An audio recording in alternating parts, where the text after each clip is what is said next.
Hello बच्चों, welcome to my YouTube channel Mahan technicals. तो बच्चों, आज की वीडियो में आपको बताने वाला हूँ जीवाणु कोशिका के बारे में, यानी कि बैक्टीरियल सेल के बारे में। तो बच्चों, आपके माइंड में बहुत सारे डाउट्स होंगे कि ये जीवाणु कोशिका होती क्या है, इसकी संरचना कैसी होती है, ये किन किन भागों से मिलकर बनी होती है। तो बच्चों, आज की इस वीडियो में हम इसी तरह के कुछ डाउट्स को पूरा करने वाले हैं और जीवाणु कोशिका की संरचना डायग्राम के साथ साथ इसका फुल एक प्रकार का नोट्स तैयार कराने वाला हूँ आपका, जो कि आपके एग्ज़ाम के लिए बहुत ही ज़्यादा हेल्पफुल होगा और ये आपके कॉम्पिटिटिव एग्ज़ाम के लिए बहुत ही हेल्पफुल होगा। तो बच्चों, जो डायग्राम का फुल पीडीएफ होगा, जो पूरी जानकारी होगी, वो आप एक डिस्क्रिप्शन में मैं लिंक दे दूँगा, जिसके थ्रू आप डाउनलोड कर लोगे। तो बच्चों, यदि चैनल पर नए हो तो चैनल को सब्सक्राइब करो और नोटिफिकेशन बेल को ऑल पे सेट करो, ताकि आपकी इसी तरह के बहुत सारे कॉन्सेप्ट क्लियर होते रहें।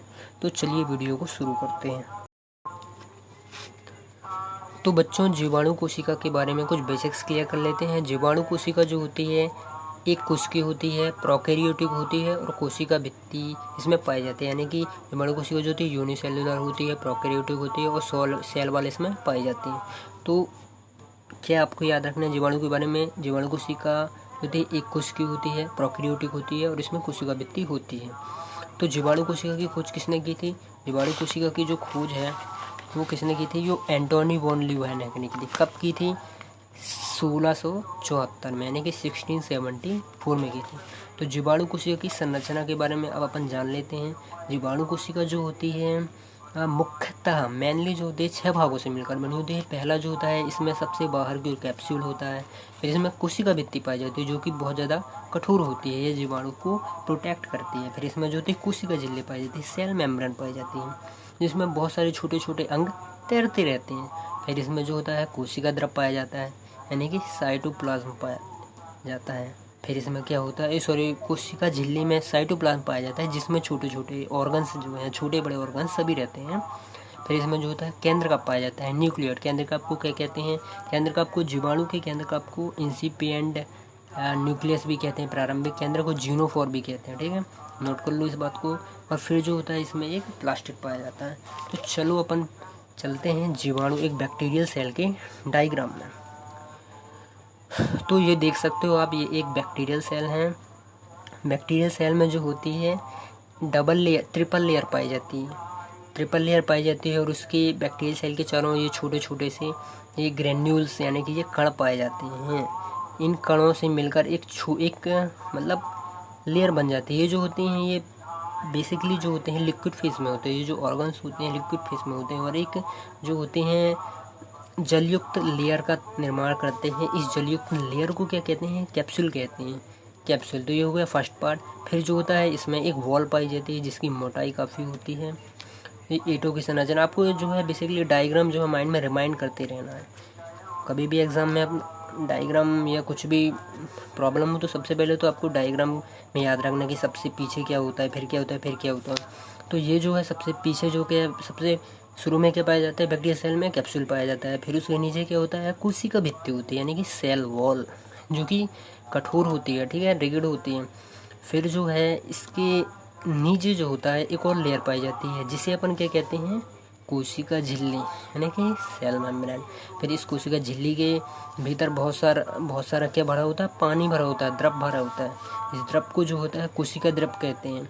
इंग्लिश में बोले तो साइटोप्लाज्म, यानी कि बायोलॉजी की लैंग्वेज में बोले तो साइटोप्लाज्म, ठीक है। फिर जो है एक बैक्टीरियल सेल में जो है अपना क्या पाया जाता है? न्यूक्लियोइड। दोस्तों, बच्चों, आपको मैं बता दूं कि एक बैक्टीरियल सेल में जो है बेसिकली एक न्यूक्लियस का, यानी कि एक मैच्योर न्यूक्लियस का जो है अभाव होता है। यानी कि एक मैच्योर न्यूक्लियस, यानी कि परिपक्व केंद्रक बैक्टीरियल सेल में नहीं पाया जाता है। इसमें केंद्रक के स्थान पे एक डीएनए पाया जाता है, ठीक है। डीएनए पाया जाता है जो कि है गोलाकार होता है। इस डीएनए को जो वृत्ताकार संरचना में पाया जाता है, इस डीएनए को जो है अपन क्या कहते हैं? न्यूक्लियोइड कहते हैं। तो जीवाणु में जो है केंद्रक नहीं पाया जाता, केंद्रक के स्थान पे क्या पाया जाता है? न्यूक्लियोइड। फिर जो होता है एक इसमें प्लास्टर पाया जाता है। तो ये देख सकते हो, जो आप ये कोशिका झिल्ली से एक संरचना निकली है। ये संरचना इस तरह की है, कुछ इस तरह की। ये ऐसे करके ये जो संरचना है ये जो है किससे निकली है, ये जो निकली है अपनी कोशिका झिल्ली से निकली है। और इस संरचना को क्या कहते हैं अपन, मीसोसोम। ये संरचना क्या है अपनी, ये मीसोसोम है, ठीक है। फिर जो है ये जो है इसमें राइबोसोम पाए जाते हैं, यानी कि जो जीवाणु की कोशिका द्रव्य में जो है ये राइबोसोम होते हैं, ठीक है। छोटे छोटे ये राइबोसोम इस तरह के होते हैं। फिर बहुत सारे राइबोसोम इकट्ठे हो जाते हैं, तो इन्हें क्या अपन कहते हैं, पॉलीराइबोसोम। तो ये बन गए अपने, क्या बन गए अपने, ये एक पॉलीराइबोसोम बन गए। फिर इसमें जो होता है ये आरएनए पाए जाते हैं, ठीक है। फिर ये एक संरचना है, ये संरचना जो है इस तरह की है, ठीक है। इसमें क्या होता है, इसमें जो है अपना ये ग्लाइकोजन है, ठीक है। ये जो क्या है, ये अपना ग्लाइकोजन है। और जो है जीवाणु कोशिका जो होती है वो गतिमान होती है, क्या होती है, गतिमान है। यानी कि एक बैक्टीरियल सेल जो होती है मूवेबल होती है, यानी कि ये चल सकती है। किसके जरिए, ये जो ये पूंछ जैसी संरचना होती है, ये जो होती हैं फ्लैजिला होती हैं, यानी कि बैक्टीरिया में फ्लैजिला यानी कि कसाभिका। यानी कि जीवाणु कोशिका में चलन अंग क्या होता है, यानी कि एक बैक्टीरियल सेल में जो होता है मूवेबल पार्ट क्या होता है, मतलब मूवेबल ऑर्गन क्या होता है, यानी कि कसाभिका। जीवाणु कोशिका किसके जरिए चलती है, कसाभिका के जरिए पाई जाती है। तो आई होप कि आपको ये डायग्राम जो है अंडरस्टैंडिंग आ गई होगी। तो चलिए चलते हैं इन 6 भागों की विस्तार पूर्वक, इन 6 भागों को अपन विस्तार पूर्वक समझते हैं। तो दोस्तों जैसा कि आपको जानकारी मिल चुकी है कि बैक्टीरियल सेल जो होती है मुख्यतः 6 भागों से मिलकर बनी होती है। किन भागों से, कैप्सूल, कोशिका भित्ति, कोशिका झिल्ली, कोशिका द्रव्य, केंद्रक यानी कि न्यूक्लियर जो होता है इसे इंसिपिएंट न्यूक्लियस यानी कि प्रारंभिक केंद्रक, ये जीनोफोर भी कहते हैं। और एक और संरचना होती है जो कि है प्लास्टिड। तो दोस्तों चलते हैं अपन जो है इसके पहले भाग की ओर। ये होता क्या है भाई, ये होता क्या है, क्यों पाए जाते हैं जीवाणु में। तो कैप्सूल जो होता है इसका प्रारंभिक होता है कैप्सूल। ये जो होता है जीवाणु कोशिका के बाहर होता है, ये तो आपको पता है कि एक लिक्विड फेस बना लेता है। और यह जो है पॉलीसेकेराइड से मिलकर बना होता है। पॉलीसेकेराइड एमिनो एसिड और नाइट्रोजन युक्त पदार्थों से मिलकर बना होता है। तो इसका कार्य क्या होता है, जीवाणु कोशिका में कैप्सूल का कार्य होता है जीवाणु को बाहरी आघातों से बचाना। यानी कि एक बैक्टीरिया जो होता है कहीं भी चलता है, जैसे कि ठंड से भी बचाता है, या गर्मियों से भी बचाता है, और दूसरे जीवाणुओं जब इसमें अटैक करते हैं तो उससे भी बचाता है, ठीक है। तो बेसिकली अपन जान चुके हैं कि कैप्सूल क्या है। कैप्सूल जो होता है ये कोशिका के सबसे बाहर पाया जाता है। यह पॉलीसेकेराइड और एमिनो एसिड नाइट्रोजन युक्त पदार्थों से मिलकर बना होता है। दोस्तों बने रहिए मेरे चैनल पे और वीडियो को देखते रहिए। मैं आने वाली वीडियो में आपको बताऊंगा कि पॉलीसेकेराइड क्या होता है, एमिनो एसिड क्या होता है, और नाइट्रोजन युक्त मटेरियल्स भी बताऊंगा आपको जानकारी से। तो चलिए अब इसके दूसरे भाग में चलते हैं, कोशिका भित्ति के बारे में। कोशिका भित्ति में चलते हैं, सेल वॉल। तो जीवाणु में बैक्टीरियल सेल में जो होता है कैप्सूल के नीचे जो होती है यह कोशिका भित्ति पाई जाती है, ठोस होती है। कोशिका भित्ति जो होती है म्यूकोपेप्टाइड की बनी होती है, ठीक है। कोशिका भित्ति म्यूकोपेप्टाइड की बनी होती है। तो क्या होता है, कैप्सूल के नीचे पाई जाती है, रिगड होती है, ठोस होती है, कठोर होती है, दीवार की भांति होती है, और म्यूकोपेप्टाइड से बनी होती है। और जो है ये क्या करती है, ये बैक्टीरिया, इसका कार्य क्या है, बैक्टीरिया का प्रोटेक्शन करना है, संरक्षण करना है। ये भी जो है कैप्सूल के जैसे ही बैक्टीरियल सेल, यानी कि एक बैक्टीरियल सेल का, यहाँ पे बैक्टीरिया नहीं, हाँ बैक्टीरिया भी कह सकते हैं अपन, और बैक्टीरियल सेल, ठीक है, बैक्टीरियल सेल की रक्षा करती है। और ये जो है निश्चित संरचना प्रदान करती है।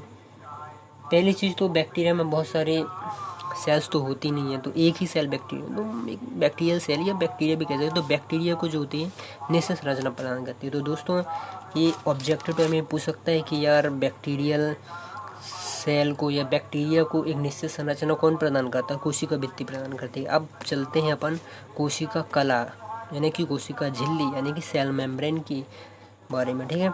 तो कोशिका यह जो होती है कोशिका भित्ति के नीचे पाई जाती है, यानी कि सेल वॉल के नीचे होती है। सबसे ऊपर जो होता है कैप्सूल होता है, फिर क्या होती है कोशिका भित्ति, फिर जो होती है कोशिका झिल्ली, सेल मेम्ब्रेन, ठीक है। यह जो होती है सजीव होती है, यानी कि ये जिंदा होती है, मरी नहीं होती है भाई, जीवित होती है। यह अर्धपारगम्य होती है, यानी कि सेमी परमिएबल होती है, ठीक है। कोशिका झिल्ली जीवाणु की सेमी परमिएबल होती है, यानी कि ये जीवाणु ये एक छन्नी की तरह होती है, जो होती है कोशिका झिल्ली एक छन्नी की तरह होती है। इससे जो होते हैं छोटे छोटे चीज़ें ही आर पार जा सकते हैं, बड़ी चीज़ों के ये अपने आर पार जाने नहीं देती है। अर्धपारगम्य होती है। और पूर्ण पारगम्य यानी कि ये सभी चीज़ों को, बड़े बड़े भाग को भी, मतलब बड़ी बड़ी चीज़ों को भी आर पार जाने देती है। और अपारगम्य यानी कि इसके चारों तरफ कुछ नहीं पाया जा सकता है, ठीक है। यह जो होती है फॉस्फोलिपिड और प्रोटीन की बनी होती है। तो कोशिका झिल्ली जो होती है, सेल मेम्ब्रेन जो होती है फॉस्फोलिपिड और प्रोटीन से मिलकर बनी होती है, ठीक है। ये फॉस्फोलिपिड और प्रोटीन से मिलकर बनी होती है। मेन पॉइंट क्या होता है कि कोशिका झिल्ली से ही एक वो इस तरह की संरचना निकलती है। मैंने आपको बताया था वीडियो में कि कोशिका झिल्ली से जो है इस तरह की संरचना निकलती है, जिसे अपन क्या कहते हैं, मीसोसोम कहते हैं। तो मीसोसोम जो होता है, ये एक मेन पॉइंट है कि मीसोसोम जीवाणु में श्वसन क्रिया का केंद्र क्या होता है, रेस्पिरेटरी प्रोसेस का सेंटर क्या होता है, जीवाणु में श्वसन क्रिया का केंद्र क्या होता है, मीसोसोम होता है अपना मीसोसोम, ठीक है। जीवाणु में श्वसन क्रिया का केंद्र मीसोसोम होता है। अब चलते हैं अपन कोशिका द्रव्य के, चौथा भाग जो होता है कोशिका द्रव्य होता है। यह कोशिका झिल्ली तथा न्यूक्लियोइड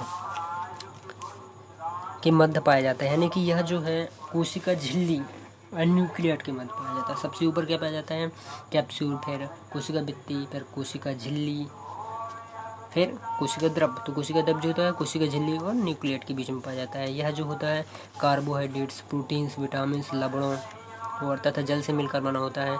तो कोशिका द्रव्य में मैंने बताया था कि बहुत सारे छोटे छोटे ऑर्गन्स पाए जाते हैं, जैसे कि like ribosome, polyribosome, RNA, glycogen etcetera जो होते हैं तैरते रहते हैं, प्लास्टिड भी होता है। तो आपको ये जरूर ध्यान रखना है कि जीवाणु में किस तरह के राइबोसोम पाए जाते हैं। 17S टाइप के राइबोसोम पाए जाते हैं, ठीक है। तो एक बैक्टीरिया में जो है 17S टाइप के राइबोसोम पाए जाते हैं। अब पांचवा भाग जो होता है जीवाणु में केंद्र का, वो होता है न्यूक्लियोइड होता है। तो जीवाणु में जो है झिल्ली युक्त केंद्रक का अभाव होता है, ठीक है। इसमें मध्य में या बीच में जो होता है DNA एक गुणसूत्र के रूप में पाया जाता है। मतलब जो होता है बैक्टीरियल सेल जो होती है उसमें किसका अभाव होता है, वो मैंने आपको बताया था कि न्यूक्लियस का, झिल्ली युक्त केंद्रक का अभाव होता है। तो इसमें जो होता है DNA जो होता है क्रोमोसोम के रूप में पाया जाता है, लिपटा हुआ होता है और बीच में पाया जाता है, जो कि सर्कुलर फेस में पाया जाता है। तो इसी DNA को ही जो है न्यूक्लियोइड कहते हैं, यानी कि जीवाणु का केंद्र क्या है, what is the nucleus of a bacterial cell, या what is the nucleus of bacteria. तो the nucleus of bacteria is nucleoid, okay, nucleoid. और न्यूक्लियोइड को किस नाम से भी जानते हैं, प्रारंभिक केंद्रक के नाम से भी जानते हैं, यानी कि इंसिपिएंट न्यूक्लियस एंड जीनोफोर के नाम से भी जानते हैं। तो this is the very important point दोस्त।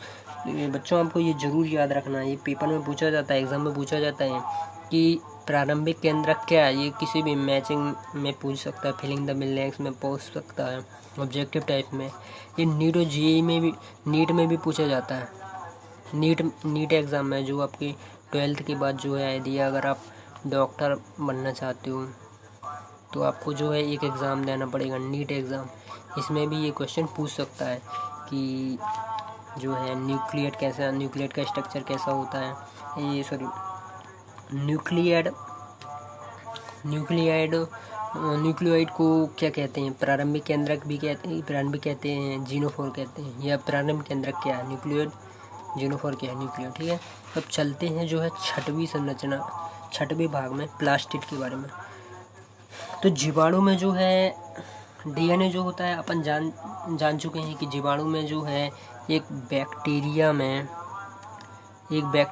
DNA जो होता है केवल किस में पाया जाता है, न्यूक्लियोइड में पाया जाता है। एक बैक्टीरिया में DNA केवल न्यूक्लियोइड में पाया जाता है, लेकिन ऐसा नहीं है दोस्तों। जीवाणु में जो होता है DNA न्यूक्लियोइड के अतिरिक्त जीव द्रव्य में, यानी कि किसमें, साइटोप्लाज्म में, साइटोप्लाज्म में एक छोटे से वृत्ताकार रूप में भी पाया जाता है। इस छोटे से वलय या रिंग को ही अपन क्या कहते हैं, प्लास्टिड कहते हैं। तो फ्रेंड्स, आई होप कि आपको जो है जीवाणु की कोशिका की संपूर्ण संरचना समझ में आ गई होगी। तो उम्मीद करता हूँ कि आपको कॉन्सेप्ट क्लियर हो चुका होगा। तो वीडियो को लाइक करो और आप अपने फ्रेंडों के साथ शेयर करो और चैनल को सब्सक्राइब करो इसी तरह के और भी कॉन्सेप्ट को क्लियर करने के लिए। Thank you for watching.